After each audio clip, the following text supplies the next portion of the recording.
Welcome to the Know It's Some podcast, bringing you the widest variety of conversational interviews for a well-rounded perspective on life.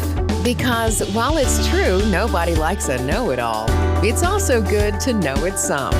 Here's your host, Steve Platt. That's right. Welcome back to the Know It's Some podcast. I'm your host, Steve Platt, and this week's guest is a very funny comedian out of Portland, Oregon, where back in 2018, he won the competition to be named Portland's funniest person. Earlier this year, he made his network television debut on The Late Show with Stephen Colbert, and you might recognize him from many appearances he's made on the TV show Portlandia with SNL alum Fred Armisen and the always funny Carrie Brownstein. I can tell you that our next guest, Alex Falcone, has blown up on TikTok. Very, very funny stand-up clips that he has posted there. He'll be recording his debut live album on October 2nd, and you will be able to get that later this year. Please welcome the always hilarious Alex Falcone.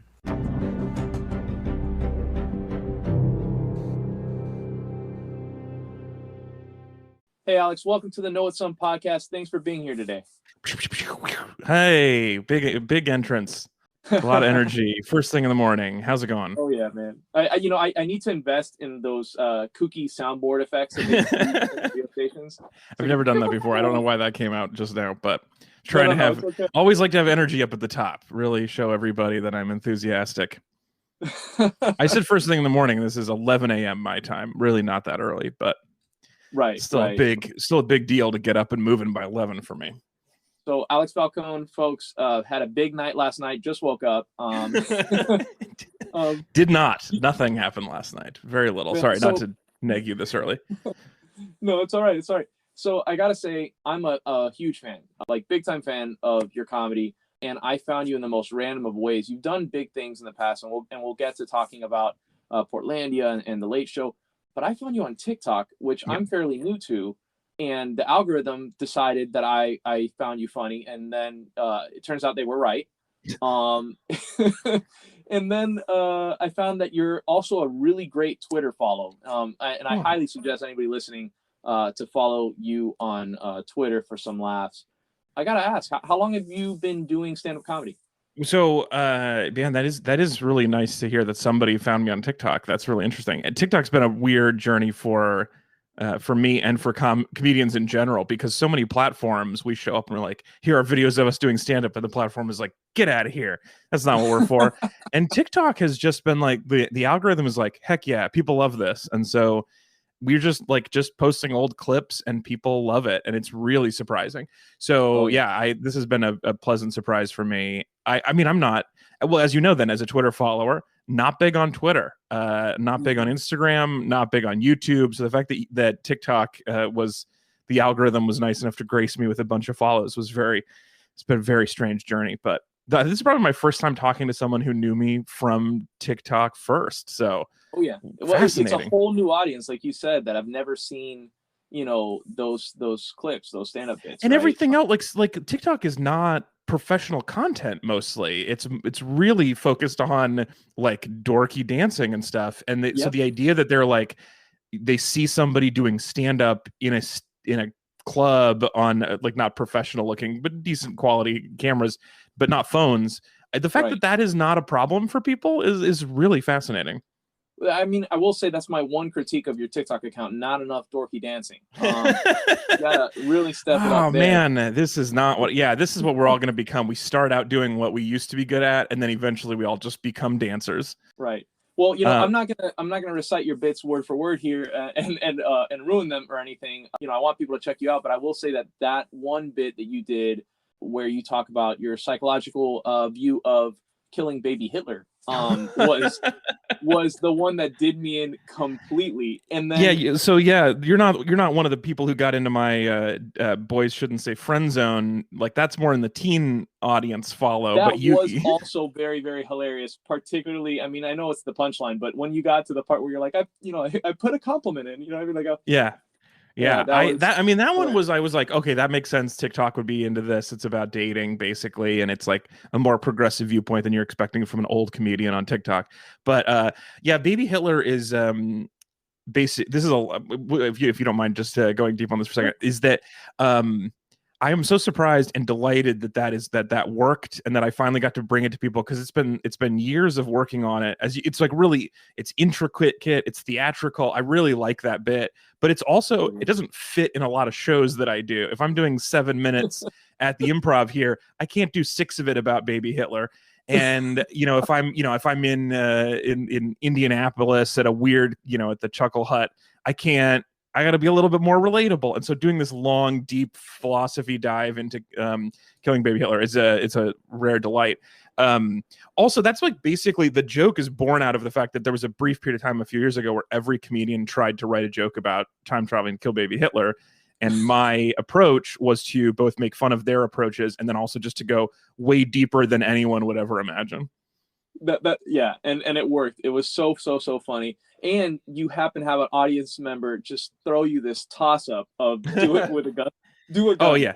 Everybody, yeah. I mean, there's no, I do a little crowd work every time. So for the listeners, a little bit of my angle onto this bit is what I ask an audience member who, if they had a time machine, would kill baby Hitler. Someone will always volunteer, and you only need one because it's a time machine. And then I will like ask them how they're planning on doing it. And everyone who's so brave to volunteer, all of a sudden hit with the reality of the actual question, will say something crazy. Every single time they'll say something crazy, and I can keep coming back to them throughout the bit. So even though that person, it was perfect in that moment, it's always perfect. Whatever they say is going to be ridiculous. But see, that's a craft that you've perfected. And I'll say this, not a lot of comedians do crowd work well, but the ones that do, I mean, it seems like a lot of people lean on that crowd work, right? And then they forget to write jokes. They forget to be also a stand-up comic. They're just really good at crowd work. You're able to work that into your bits, and it's masterful. I have a very different approach to crowd work than a lot of comedians, in that there's no point in my show where I look at people and I'm like, so are you guys together? Or so where are you from? Or what do you do? Like that kind of just open-ended, let's like make a friend and have a chat is fine, and it works. But like what's fun for me is to have extremely specific questions to ask and then take you on a journey you didn't want to go on. So I don't open it up to general conversation where it could go anywhere, but I have a bit about animal powers where I'm going to go to somebody and I'm going to talk to you about your deepest animal desires, like what you would like to do that the animal world can do and you can't.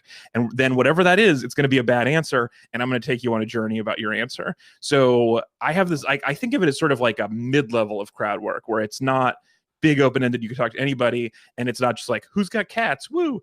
It's like, I'm gonna go deep on one specific thing that you're not expecting. Right. Yeah, no, and that way it's not this tired, leaning on it kind of deal. Yeah, I think it is less tired. I think it's more surprising for people. And also, if you see 20 different comedians and they all ask if, how long have you guys been married, it's hard to remember which one was which, even if they're great at it. You're like, well, I just knew about the audience member and whether, but if somebody asks you like, okay, you want to be able to turn invisible, what are you going to do with that, and what trouble are you going to get yourself into, and then we go off on a tangent about that, you're going to remember that more than just like, oh, they've been together for 7 years, what's their secret? Oh yeah, 100%. Now back to ask your question. So 10 years, that was your question. 10 years you said? About 10 years. Yeah, sorry, I got distracted briefly. No, it's all right. Right around there. I don't know, 10 years sounds better. One thing that's weird about how long you've been doing stand-up is like when you're young, it's like, or when you're new at it, people like lie to make it longer. And then there's a point where people start lying to make it shorter because it's embarrassing you're not more successful for where you are. And I think 10 years, either way, you either lie up to it or lie down to it. But I'm like right around there anyway, so it's not a big stretch. That's a fair point. I will say, I think it's much more embarrassing when people have been doing it for way longer than they should have. And when somebody's like, oh, they've been doing it for 30 years, and you're like, and their credits are they were a background extra on a movie. Like, no, I mean, I'm sure they're great people and hard workers, but like that, I wouldn't say the year anymore if it got to that point. No, but like, did you always know this was for you? Because you mentioned in the bit, I don't know if it's true or not, that you majored in philosophy. Oh yeah, absolutely true. Awesome. The only lie in that joke is that I say that class was a philosophy of time travel, but it was actually in the English department technically. But other than that, everything else in that is true. I did study philosophy. I did not know what I was trying to do with it at the time, but it is a good dovetail into stand-up. I mean, both stand-up and philosophy are about overthinking things that other people don't care about. So and it's a writing discipline. So both, and also none of it involves waking up before noon. That was one of the key attractions to the philosophy major, is that like science classes are at like 7 a.m. Philosophy stuff starts at 2:30. So if you don't like waking up early, take something in the liberal arts side. Roger that. I'll make a note. When your kids are older. Were you now I asked this of Kevin, I'm going to ask it of you. Were you a class clown growing up, or were you kind of more of a quiet, reserved kid? Because I know that a lot of comedy is observation. So people who sometimes are very brilliantly funny on stage, on camera, are actually a little quieter in real life. Where did you fall growing up in terms of that? Yeah, that's actually a really interesting dichotomy. I think you're right about that. That there definitely are comedians who are class clown, and you can tell because they're like big, like Sebastian Maniscalco, big hand gestures, loud, like that kind of comedian was probably a class clown. And the people like me who mostly just stand still and talk like too deep on a topic, yeah, we were more awkward nerds. And then this is like our finally you're going to listen to what I have to say. I think I was definitely on that side, although I did have like a bit of a ham tendency, and I did start doing like theater in middle school, and I thought that the stage would be that place. Like I felt like I was reserved in class, but I was looking for a place to be big, and that's what theater did. That's pretty cool. Did you get into musical theater at all, or was it? Yeah, I did. I mean, I can't sing, so I was always looking for a Music Man or something like that, where you can just talk through the lines. Right. Yeah, I love musical theater, even despite having no talent. Song, actually, is another way you could go. Any what? Sorry, I said any Pitbull song you can just talk. Yeah, oh yeah, I mean, it's not. I don't think he's got as big of a Broadway career, but yeah, I love a song you can just talk over. That's pretty cool, man. So knowing that, I mean, you mentioned Sebastian Maniscalco. His style is very, very unique, and then you have other styles like Seinfeld. What's with planes and your style doesn't seem to copy anybody. It's not like the large group of comedians that copy like Dave Attell or whatever. Like you took on your own. Did that take time? I mean, that's you're being too nice. Of course, I sound like whoever I most recently watched all the time. I'm always when I was first starting what are your influences then? Well, I like Attell. I like for sure that his like the thing about Attell is every comedian's going to mention Attell, but it's because he's just the joke writeriest joke writer. He cranks out jokes, and he doesn't oversell a bit. It's like this is written this very clever way and refined over thousands of shows. So that definitely had something to do with it. What I did do though is because early on when I was doing stand-up, it would be whoever I last watched. You'd hear them in my delivery.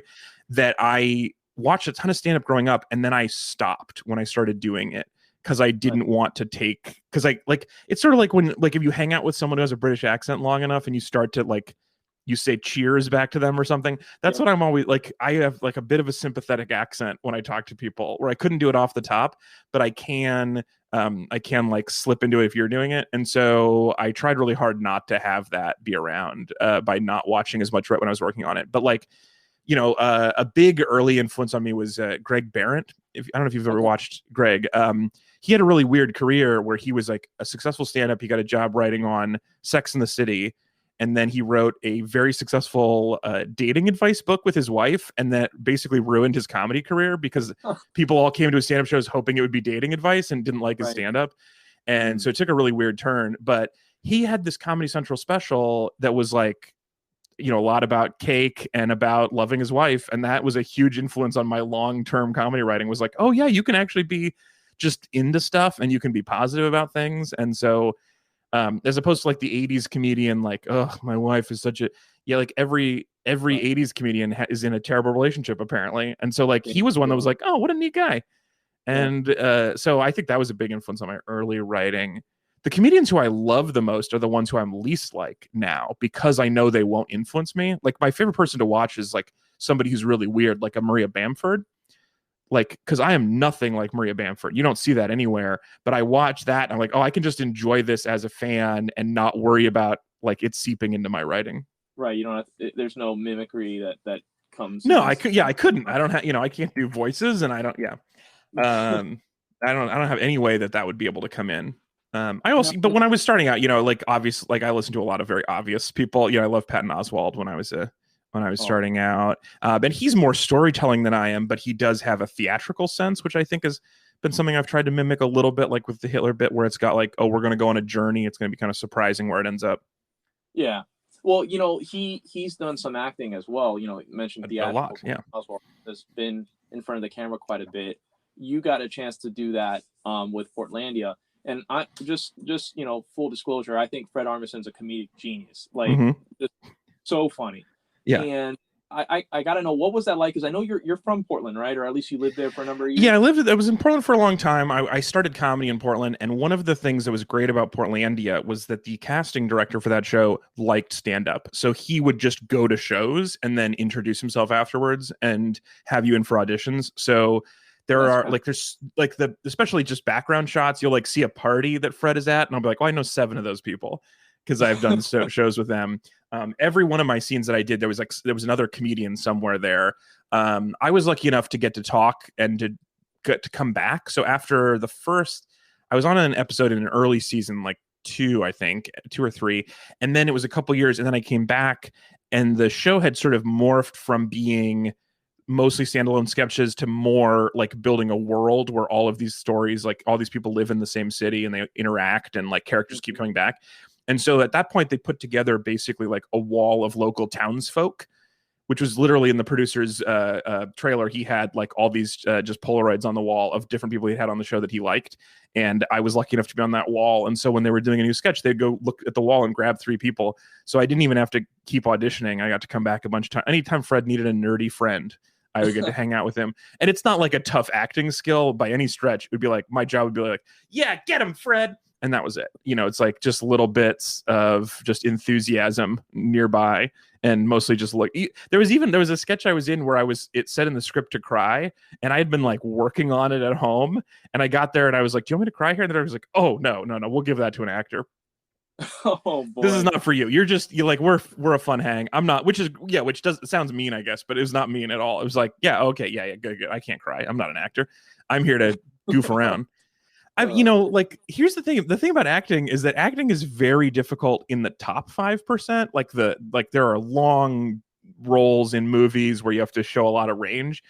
Sketch comedy acting, commercial acting, the kind of stuff I've auditioned for. If you look right, you just have to stand there and be like, I'm going to get this Toyota. Like you don't have to really dig deep. You don't have to draw on your intimate relationship. So I only do easy acting is my policy. Roger that. That makes sense. Yeah. now, Also, you mentioned Fred, and I like Fred a lot, and I knew him from SNL certainly, but Carrie Brownstein was like in this crucial band to me as a kid. Like I listened to Sleater Kinney so much as a kid that I was more awestruck being in a trailer with her than I was with him at the time. I was like, oh yeah, Saturday Night Live, good to see you. Oh my God, Carrie. Call the Doctor got me through high school. Like it was really exciting to meet her. She's hilarious. One of my favorite skits was when they did like the NPR podcast. Going through the town, and I don't know how she kept a straight face. But really and truly, they're very, very funny people. They're funny, and they're also like, what was great about that show is that they are friends who are hanging around doing a thing they like, and you could see that all the time. And especially like working on it with them was like, oh yeah, these 2 goofballs are just goofing around doing a thing. Like the idea of them driving around town doing an NPR podcast is like, clearly they would have done this before there were cameras on them. This is a fun thing for them. Oh yeah, for sure. Now, you were named Portland's funniest person in 2018. That's true, yeah. More about you or more about Portland? Yeah. I mean, that not named makes it sound. I guess it sounds like it was just bestowed, but it was like that's a contest that I was in. That was probably my 9th time trying that I finally won that contest. That's awesome. So it is a big deal in Portland. It's not a big deal to anybody else. If you're listening to this, in Nebraska, you hadn't heard that. They don't get the news of whoever's this year's Portland's funniest person. I understand, but you have to trust me. It's a big deal there. It's not in Cornhuskers Weekly. Yeah, I don't. But maybe it is. I haven't checked, but it's probably not making the. It didn't make the USA Today, so it's really just. It's mostly a regional thing. But the people who have won that contest have gone on to be like. Ian Carmel was the first guy who won that, and he is the co-host basically now of the Late Late Show with James Corden, and he's the head writer of that show. And like the show has graduated some really, really talented people, and so yeah, that was like you're not an nice to be exception. part of. You're not an anomaly to that. Well, I'm not that level yet. You really are too humble. I gotta say, and which is great because the other way you're just an a-hole, right? I mean, Yeah, right. Yeah, I mean, no, I mean, it's but here's the thing. I assure you that I am if it sounds like I'm humble, it's more out of like honest frustration with myself not being better than it is out of trying like to seem like a good dude. If I just always wish that everything was better. And that it's not quite perfectionism because I'm also like, I go out and dress like shit. So it's obviously not super perfectionist, but I do like, I always want the writing to be better. I always want the hour to be tighter. I want like, that's what got me to here. And it's also I can tell how much further I want to go. So when I watch you, I see that a lot of work goes into it, right? Like there's actual jokes that are written. It's not just crowd work or falling over the microphone or whatever. Like there's actual work, but by the same token, like knowing you're working so hard, you make it look effortless. Like you make it look easy because when you're up there, you're having fun. Like it's clear that you're having fun. You know what I mean? You're not like Jimmy Fallon all over your own jokes, but you're still having fun.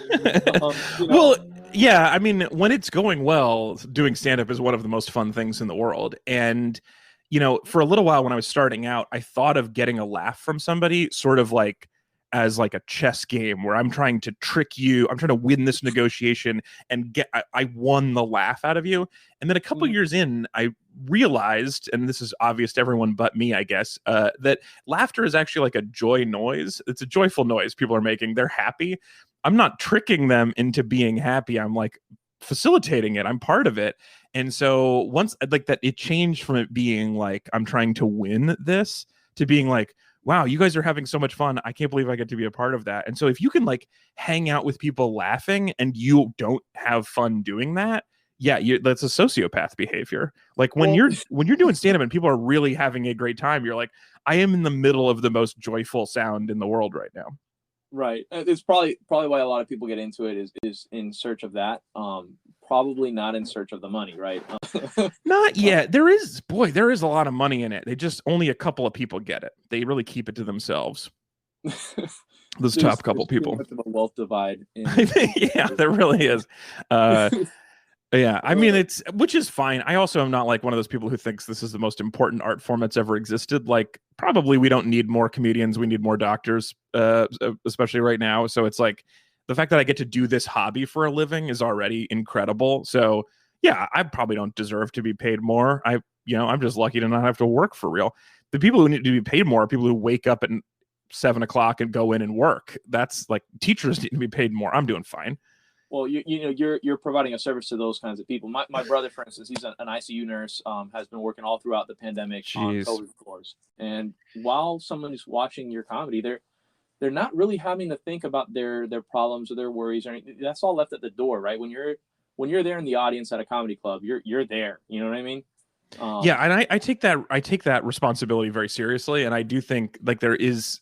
Like if you watch me, there's a silliness, and even if I talk about something serious, which I do, I'm going to talk about vaccines or whatever now.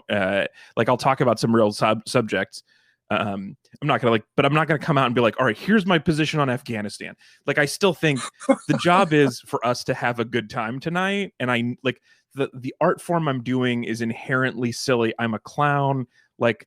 We're not modern philosophers. Like if you get something important from me, cool. But like the point of this is for you to not think about your nursing job for a few minutes and for us to have a good time. And so I like my first job, I think, is to make sure everyone has a good time tonight and that they forget about stuff. And I do think that's really cool, but that's why I'm having fun, because it's like, these are a bunch of people who are all doing more important work than I am. And they're not thinking about that for a few minutes. So like if you're in the middle of that and you can't have fun, then you're an asshole. No, I agree. You said a-hole earlier. Now I'm self-conscious. Shouldn't have said the whole word. Oh, well, I'm just I'm going to have to bleep it out. I want to ruin your network. Well, not to get us too sidetracked, but I'll tell you, I had a guest on that happens to be, he runs a very, very funny podcast called the Mountain Geek More podcast, and they cover a lot of pop culture, particularly in the realm of like comic books and stuff like that. Mm-hmm. And he dropped like, I don't know, 5 or 6 F-bombs in And up until that point, I hadn't had anybody curse on the podcast at all. Oh, wow. And so I'm like, oh, okay. So I went in and I was like, I know how to bleep things now. I figured it out. Did my little editing, and I was half asleep. It was like the night before that I did this, and I release it.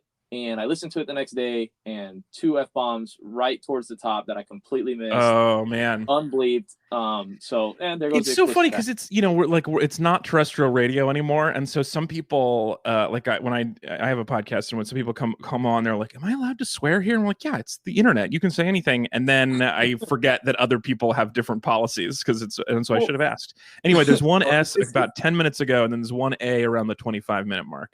No, we're totally cool. So I'm cool with just about everything except for the F-bomb. And the reason why that I bleep those is I'm conscious of the fact that some people listen to podcasts around the house while they're doing chores or when they're driving their kids like to a baseball game or whatever. And if there are kids around by any, chance, like I just want to. Yeah. And I know that kids have heard crap or shit or whatever, like their parents drop something shit, but that F-bomb probably shouldn't be like. Well, if that's the only thing that you got a problem with, here's my bit about the C word and why we should all say it more. Just kidding. That's hilarious. I don't want to teach anybody any new words for sure. I'm into that. I can do it. I can be professional. I just forgot to ask. Somewhere there's a child going, what's the C word? Now, our friends over there in Nebraska that you mentioned earlier, they might not know about Portland's Funniest Person, but they definitely know The Late Show with Stephen Colbert. Yeah. You recently made your late night network television debut on that show.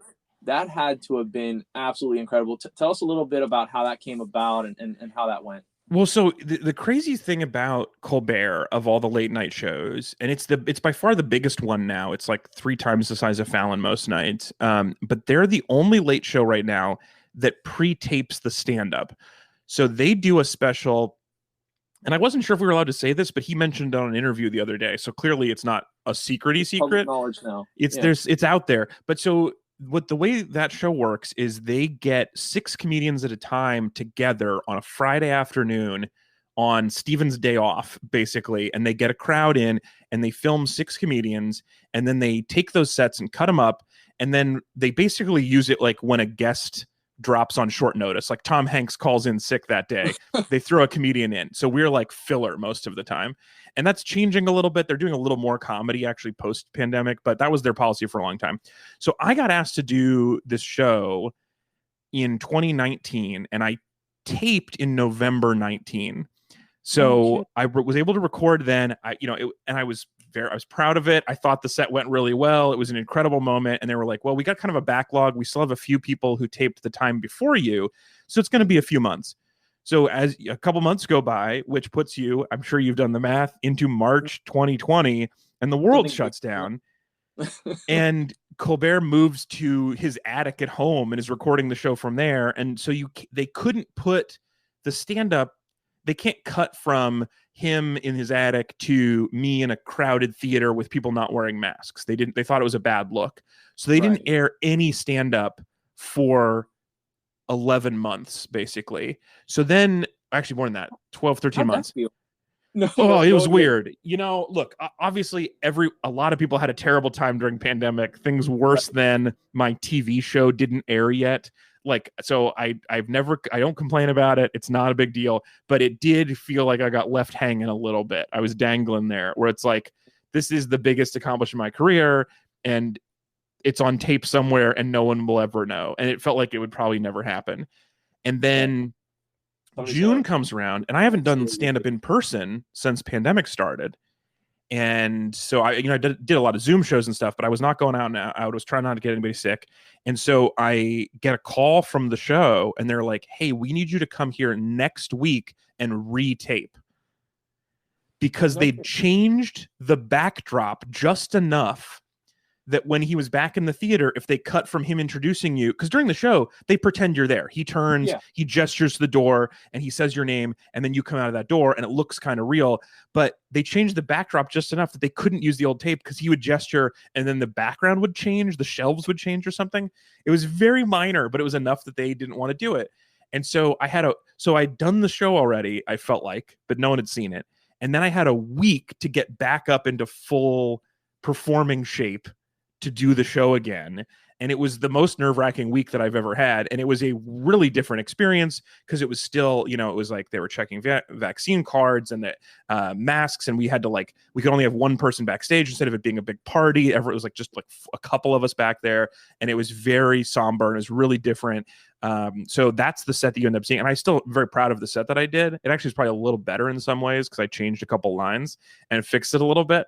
But it's also I was way more nervous the second time because I had less practice that time around. So It's been a weird roller coaster. A celebratory experience, I guess, right? Yeah. And then we tape it in June, and then it was about a month and a half before it actually came out. So I still had to wait again before I got to see it. But at least that time they were they gave me assurances it would be much faster this time around. So yeah, it's a weird, and then they finally air it in late July. And it's this is a thing that I've been thinking about, or that I thought I had accomplished since middle of 2019, and to have it finally air was it's a huge relief, but also no one else feels like there was 2 years of work put into it. It feels oh, you just did 5 minutes. It was fine.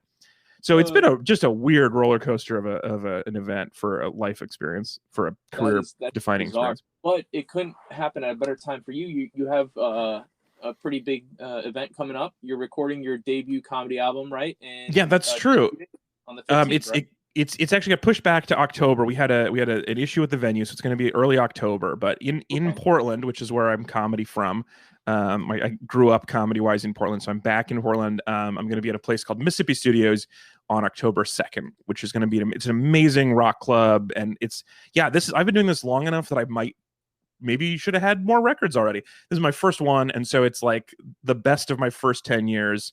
And it's I'm really proud of this hour that I've got ready to go. And yeah, it's gonna be super exciting. And hopefully it'll come out not too long after, and then the whole world, I'll get to move on from all these jokes. The whole world will hear them, and then I can leave them all behind and start working on my next hour.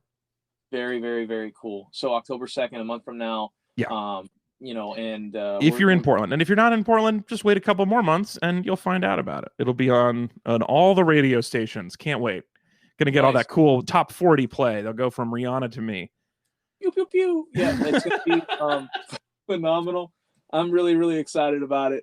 Thank you. And I'm sure people are going to be able to find it just about everywhere. Amazon, music. Yep. Indeed. It will be everywhere. Spotify, all the ones. I'm even going to I'm going to make a copy of it, and I'm going to put it up on the Pirate Bay. I want people to be able to torrent this. Tell everybody where they could find you on social media.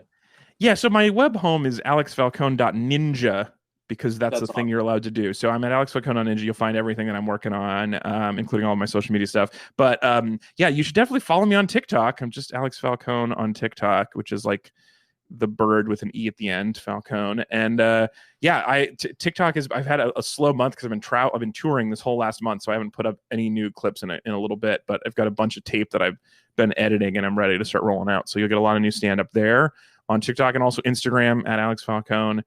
And a lot of the same stuff on Instagram, but in a different aspect ratio for some reason.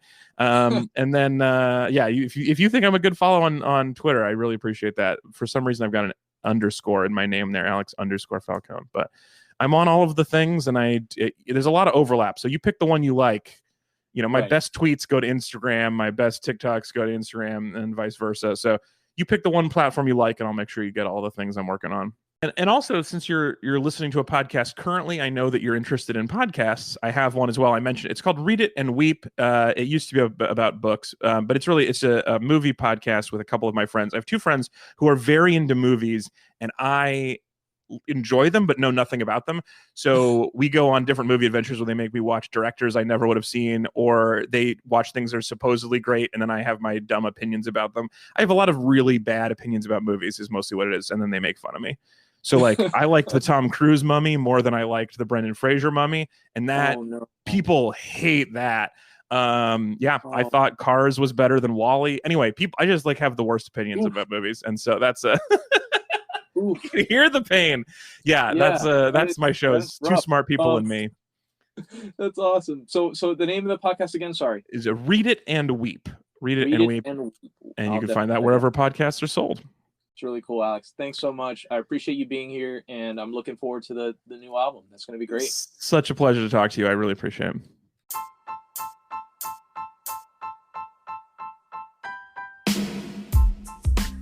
And that'll do it for another episode of the Know It Some podcast. My thanks again to this week's guest, Alex Falcone. Very, very funny. I really enjoyed it. And honestly, you're welcome back anytime. True pleasure. Folks, your mission, if you choose to accept it, is to leave us a 5-star ranking or review. That could be on Podchaser or Apple, iTunes if you're an Apple user. But Podchaser, available to anybody. Apple, Android, does not matter. And it is the very best way to support the show, is leaving that 5-star ranking. It enables us to continue to book great guests week in and week out. Another great way to support the show would be to follow us on your favorite social media platform. We are at Know It Some Pod on everything: Twitter, TikTok, Instagram, YouTube, Facebook, you name it.